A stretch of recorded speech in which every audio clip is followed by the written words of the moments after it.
The forest was thick with breathless green, steaming with the aftertaste of gunfire and blood.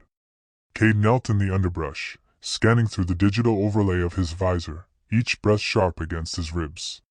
The mission had gone sideways. What was meant to be a clean sweep through Sector 13 had turned into a slow, methodical hunt. Something out there was smarter than the average predator. Something had killed 5 of his team and vanished like mist. "Eyes up! It's circling!" came Silva's whisper in the comms. Cade didn't respond. His eyes were fixed on the deepening shadows between the trees, the place where the canopy bled into darkness. It was there again. Watching. The thermal readouts came back fuzzy, unreliable. Whatever it was had figured out how to mask its heat signature. That wasn't instinct.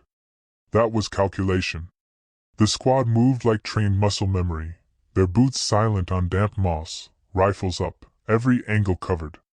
It should have made Cade feel secure. It didn't.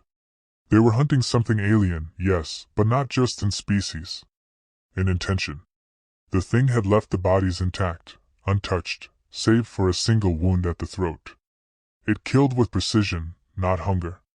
They found the creature 3 clicks east, cornered in a gulch of twisted roots and jagged boulders. The first thing Cade noticed was the blood, dark, syrupy, and spattered across its furred arms and armored chest. It was humanoid but bestial, its spine arched like a coiled serpent, eyes glinting with cold fire. Its hands, clawed and slick, gripped a piece of something red and raw. Meat, but not human. Wolf, perhaps. A gift to something else. The others saw a monster. Cade saw a puzzle. "Permission to engage," one of the soldiers said. "Garrison, always trigger happy." Cade raised a fist. "Hold. You've got to be kidding," Silva said, already moving to flank. "It killed 3 of ours back in the ravine. It didn't mutilate them. Didn't even feed," Cade replied, voice level. "That's not just a predator. That's control." The creature locked eyes with him. There was no roar, no charge. It simply watched, breathing heavily, as if exhausted.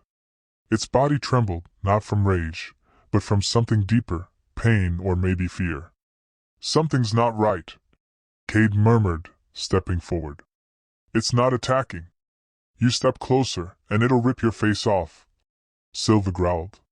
But Cade moved anyway. The creature didn't lunge. Instead, it knelt slowly, one hand pressing against its side where black ichor pulsed through a jagged wound. It dropped the meat between them, gaze never breaking. Then it lowered its head. The gesture was unmistakable. A surrender. "Jesus," Garrison whispered. "What the hell is it doing?" Cade didn't answer. He holstered his weapon and took a knee. "We're not killing it. Command's orders, terminate all hostile wildlife. Then I'll answer for disobeying." Silva was silent for a beat. "You really think this thing deserves to live? I think we don't understand it enough to make that call." Behind them, the rest of the squad shifted uneasily. Orders were orders. But something in the atmosphere had shifted. The forest seemed to be holding its breath. Cade opened his pack and pulled out a containment injector. He approached slowly, cautiously, until he was close enough to smell it, earth, blood, sweat. The creature didn't flinch. Its breathing had slowed, pupils dilated but steady. It knew what was coming. The tranquilizer hissed. The body went limp. No struggle. Cade exhaled and stood, chest tight. "Tag it. We'll leave it for the drones to pick up." "You're just going to let it go?" Silva asked. "No," Cade said. "We're going to give it a chance." They carried the body out of the gulch and laid it in a makeshift clearing. The evac beacon blinked weakly, a dull red against the foliage. The transport wouldn't come. Command would ignore it. But that wasn't the point. As the squad prepped to leave, Cade lingered behind. He crouched beside the creature, brushing a hand over its armored forearm. The skin beneath was hot, feverish. "Why didn't you fight?" he murmured. No answer, of course. Just a slow rise and fall of a chest that held more mystery than violence now. Back at camp, debriefing was terse. command called Cade reckless. Dangerous. His choice to spare the creature was documented, filed, and immediately buried under protocols thicker than armor plating. No further retrieval orders were issued. The squad disbanded within the week. But Cade couldn't let it go. He returned to the woods alone days later, following the beacon's last pulse. The creature was gone, drag marks leading deeper into the forest. No blood trail, no sign of death. Only survival. So he waited. Each day he returned with food, raw meat mostly. Left it where the clearing had been. Watched from the trees. At first, it vanished untouched. Then it began to disappear faster. And one day, a set of paw prints appeared alongside the clawed ones. Wolves. They weren't running from the creature. They were following it. Cade sat alone in the clearing, a fresh cut of meat in his gloved hands. 2 gray wolves stood nearby, cautious but unafraid. Behind them, rustling in the brush. He didn't move. Didn't speak. Just waited. Because something told him, whatever he had spared was no longer the same thing. And neither was he. The meat was gone again. Cade crouched beside the hollowed log where he'd left it the night before, fingers brushing the damp moss. No signs of struggle. No blood. Just clean, efficient removal. Whatever had taken it knew how to avoid detection. It left no prints today, not even the faint hint of claw or paw. He scanned the treeline anyway, pulse steady but alert. The forest was alive with wind and birdsong, the illusion of peace whispering between the leaves. But beneath it pulsed something more ancient. A tension that prickled at the back of his neck. He stood and reached for the next bundle of meat, wrapped in a soaked rag and bound tight with twine. Thick, raw, and heavy with scent. A fresh kill from a local trapper who owed him favors. The wolves would smell it before he made it 10 steps. But he wasn't bringing it for them, not entirely. He walked slowly through the green dusk of the forest, navigating memory more than terrain. A ridge of dark stone, a split tree with bark peeled like scabs. Then the creek. He followed it upstream until he reached the hollow basin where the creature had first dropped the meat between them. He knelt, placed the fresh bundle at the same spot, and stepped back 5 paces. He didn't speak. He never did. Words felt irrelevant here. A faint rustle. His hand moved to the hilt of his blade, not to draw, but to steady himself. The wolves came first. 2 of them. Silent, sleek, their silver-gray coats catching the shards of light that speared through the canopy. They circled the clearing warily, sniffing the air. Then came the third, a younger one, limping slightly, ribs visible through matted fur. Cade had seen this one before, trailing behind the others like a ghost. The meat disappeared in minutes. But the creature didn't appear. Cade waited long after the wolves had gone. His knees ached, and the cold began to seep through the fabric of his cargo pants. Still, he remained. Watching. Listening. When he finally rose to leave, he noticed something. A single claw mark carved into the bark of the tree nearest the meat's resting place. 3 lines angled, deliberate. Not natural.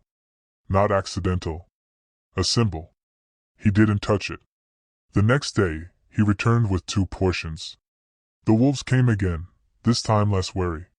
The youngest even approached him, stopping just shy of arm's reach before snagging the meat and darting off. Cade didn't move. He let them learn his stillness. Let them associate his presence with food, not threat. On the 4th day, the creature returned. It was dusk, and the forest had begun to hum with nocturnal life. The meat sat untouched as the wolves lingered at the edge of the glade, ears twitching, their postures tense. Then Cade heard it, soft, steady breathing just beyond the trees. It emerged slowly, upright but low, moving with cautious strength. Its wounds had healed, but not cleanly. The gash along its side was closed with what looked like bark and hardened sap, crudely packed and sealed with ash. Its eyes glinted in the half-light, still sharp, still alien, but no longer cold. Cade didn't move. The creature approached the meat, sniffed it, then looked up at him. That look held no fear. Only recognition. Without breaking eye contact, it tore into the meat, holding it with both hands, teeth tearing clean strips in quick, deliberate motions. It ate in silence. No growls. No posturing. Then it did something unexpected.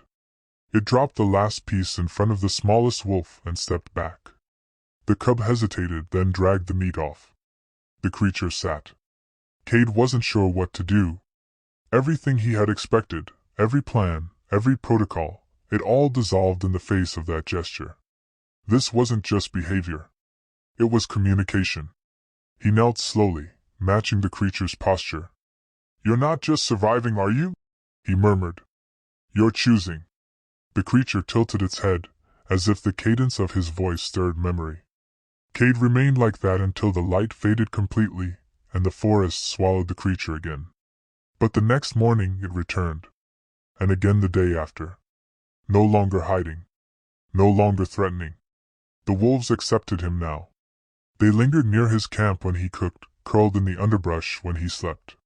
One night, he woke to find the largest standing at the edge of his sleeping bag, watching him with unreadable yellow eyes before silently turning away. He stopped reporting to command. Stopped checking his comms. He didn't need orders anymore. Not for this. The days passed like water over stone, shaping him, wearing him down, revealing something quieter beneath his military conditioning. His routines changed. His thoughts slowed. He began to mimic the creature's silence, its patience. It was as if the forest had its own language, and he was only now learning the grammar. And yet, even in peace, tension lingered. One afternoon, while tracking a deer trail, he saw a splash of blood on the leaves, fresh, arterial. Nearby, drag marks. But not from the wolves. These were deeper, straighter. Boot marks. Humans. He followed them at a distance, staying low, ears tuned to the rhythms of the brush. He caught sight of them at the ridgeline. Scouts, 2 of them, scanning with binoculars and infrared. Command had sent someone. They hadn't forgotten the anomaly. Cade waited until nightfall to return to the glade. The wolves were gone. The meat untouched. The creature stood at the center of the clearing, arms crossed over its chest. In its hand was a broken rifle, one of theirs. It tossed it at Cade's feet and stepped back. "I know," Cade said softly. "They're coming." The creature looked at him with something deeper than comprehension. It was judgment. Not hatred. Not even betrayal. Disappointment. He crouched slowly and picked up the weapon, weighing its ruin in his hands. "I didn't bring them." The creature didn't move. But it didn't vanish either. "They don't understand what you are," Cade continued. "Not yet." The wolves reappeared from the underbrush, flanking the creature like sentries. Their presence was more than instinct now, it was alliance. Cade stood and took a step forward. The wolves didn't growl. He took another. Then he did something he hadn't done in over a decade. Something the army had trained out of him long ago. He removed his vest. His gloves. His boots. He knelt in the dirt, bare hands open. A gesture older than language. "I'm not here to fight," he said. "I'm here to learn." The creature approached. It circled him once. Close enough that Cade could hear its breath, smell the forest on its skin. It placed a hand on his shoulder. Not with force. With trust. The moment passed like lightning through still air, instantaneous but irrevocable. And in that instant, Cade understood the truth. The creature hadn't become his pet. He had become its. And the world they once belonged to, the world of chain of command and scorched earth, was no longer his home. This was. The sun filtered through a thinner canopy now, autumn having stripped much of the green from the forest. Cade moved through it without sound, his footing sure, his presence nearly imperceptible. Where once he'd stomped through these woods in boots and armor, he now tread barefoot, guided more by instinct than tactics. The earth was cold beneath his heels, but grounding, reminding him he no longer belonged to the machines that sent men into fire for policy. He paused at a bend in the stream. The wolves were already there, drinking in quiet formation. The youngest, stronger now, lifted its head and trotted to him. Cade crouched and scratched behind its ear. The way he'd learned was accepted. Bonding in this place was earned slowly, never demanded. The creature watched from a stone ledge just above the water, one knee drawn up, its forearm resting casually across it. Its body had healed almost entirely, the rough bark bandages long gone, leaving behind hardened scar tissue like obsidian streaks beneath its fur. It still didn't speak, not aloud. But Cade didn't need words anymore. He had started calling it Ash. Not for the black of its wounds or the fire it could summon in its eyes, but for what it represented, what it had risen from. The name was never spoken. He simply thought it, and somehow that seemed enough. Their rhythm had become ritual. Hunt together. Eat in silence. Share space. And occasionally Ash would do something, some small act, that told Cade he was trusted. A share of meat left out for him before his arrival. A warning clawed into bark ahead of a storm. One night, even, a carved token made from bone, placed where he slept. But peace never lasts in the world of men. It began with the drone. A low hum above the trees. Cade heard it before the wolves did. Ash had already vanished into the foliage. Cade pulled his cloak tighter around him and lay flat against the soil. A stealth drone. Unmanned. Optical and thermal sensors mounted beneath the chassis. Military grade. It lingered too long. It wasn't just passing through. He waited until nightfall to move. Ash returned only once the stars bled into the sky. His movements were clipped urgent. He dragged behind him a long object wrapped in camel mesh. Cade recognized the shape immediately. A human body. One of the scouts. Still breathing, but only just. Blood soaked the man's uniform. His helmet was missing, exposing a head wound that looked surgically inflicted, not wild or frenzied. Ash dropped the body at Cade's feet. "You're asking me to save him," Cade muttered, staring down at the pale face. "Why?" Ash didn't move. Cade crouched beside the soldier and checked his vitals. Weak pulse. Shallow breathing. Internal bleeding, likely. Without real equipment, the man wouldn't make it through the night. Cade's hands trembled with the weight of the choice. This was one of the people sent to monitor or destroy them. A pawn of the world that had abandoned Cade months ago. But Ash stood still. Watching. So Cade did what he hadn't done in a long time. He tried to save a man. It took hours. Heated stones for warmth, wild herbs chewed and packed into the wound. Thread made from sinew. Ash helped in silence, always a pace behind, but present. He handed over clean cloth when needed.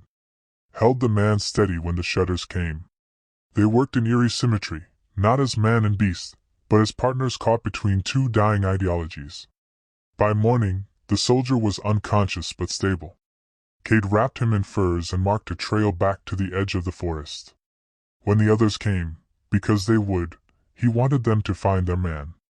Alive. Changed, perhaps. And warned. He placed the soldier at the base of a blackened tree and etched a single symbol in the trunk, 3 claw marks, angled. It would be understood. He returned to the glade expecting mistrust. After all, Ash had trusted him with a human life. But when he arrived, the clearing was empty. Not silent. Empty. No wolves. No Ash.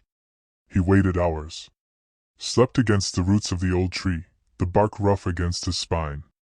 The next day, he found tracks, ashes faint but fresh. They led north, toward higher ridges. Terrain Cade hadn't explored. He followed without hesitation. Not because he was curious. Because he was afraid. Because Ash wasn't running. Ash was preparing. At the summit of the ridgeline, Cade saw them. Tents. 6. Camouflage netting strung low. Portable towers with rotating arrays. More drones. A forward operations base. Not just scouts anymore, this was a retrieval team. Or a kill squad. He slinked back into the brush, hard hammering. They hadn't come to rescue the wounded man. They'd come to finish what they started. That night, he returned to the glade. Still empty. But on the rock where Ash often perched, there was a new symbol, carved deeply, intentionally. Not 3 lines now. 5. Wider. Angled downward. Cade traced it with his fingers. War. The next morning, Ash returned. He stood at the edge of the trees, flanked by the 2 largest wolves. His body was marked, charcoal smeared beneath his eyes, streaks of crimson on his arms. Not blood. Paint. Ritual. Cade stood to meet him, weaponless. "You don't have to fight them," he said softly. Ash tilted his head, not in confusion, but in disappointment. Cade exhaled. "Right. They'll never stop. Not unless you do something." Ash stepped forward and held out a piece of torn metal. Cade took it, recognized it instantly. Part of a drone. The lens socket was smashed, the wiring twisted. Ash had already struck once. It wouldn't be enough. "They'll bring more." Ash didn't respond. But this time, it was Cade who stepped forward. "I'll go first. Talk to them. Try to stop this." Ash did not move. He watched with solemn silence as Cade turned and walked away. It was a long hike back to the base camp. He approached it not like a spy, not like a soldier, but as a man with no nation left to betray. He raised his hands as he neared the perimeter and waited for the response team to find him. They came hard and fast, weapons drawn, barking orders. He dropped to his knees before they could speak. "I'm not armed. I have intel. And a warning." They dragged him inside, bound and silent. Faces familiar, language clipped and exact. He told them what he knew. About Ash. About the wolves. About the peace he had seen and the violence they were about to provoke. About the man he saved. About the drone. They didn't believe him. But they listened. They had to. His data matched their findings. The soldier he returned was alive. Disoriented. But alive. And scared. That part they couldn't explain away. "What do you suggest?" the commander finally asked, leaning forward. Cade looked him in the eye. "Leave. Impossible. Then prepare to lose more than just men." They locked him up. But it didn't matter. Because outside the wire, the forest waited. And Ash was no longer alone.